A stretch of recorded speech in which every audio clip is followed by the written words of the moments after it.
Welcome to my channel Daily Bulletin News. Days of Our Lives John Aniston. A photo-filled tribute to an incomparable soap legend. Daytime lost one of its true greats when Days of Our Lives incomparable John Aniston passed away on November 11, 2022. There's a segment of the population that only knew John Aniston as, "Oh, that's Jennifer Aniston's father." We feel sorry for that segment of the population, because it really missed out. Those of us who are daytime aficionados are well aware that he was so much more, an actor blessed with enviable panache and the ability to erupt on screen with the spectacular force of a volcano. The soap vet is, of course, best known for his nearly 4-decade run as Days of Our Lives baddie Victor Kiriakis. But he first passed through Salem 15 years earlier, as Dr. Eric Richards. The character didn't make much of an impression, as you'll see in the clip below, but Aniston did. Even as the MD was being turned down for a date, his portrayer was coming off as smooth as a freshly ironed lab coat.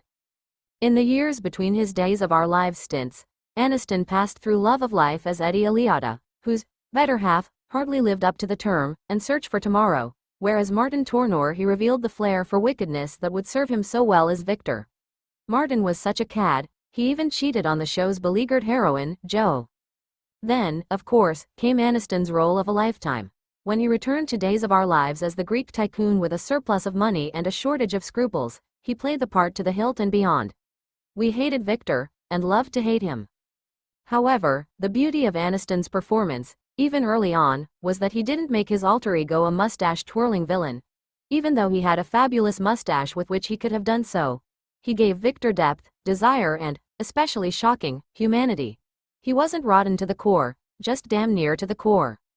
Every time the writers pushed Victor so far to the dark side that it was tempting to think that he couldn't be pulled back, he was, in large part due Aniston's power.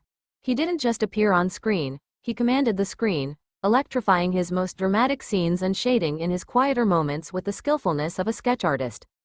In later years, Aniston was allowed more and more to also play Victor's humor, as cutting as a newly sharpened knife and unrelentingly droll.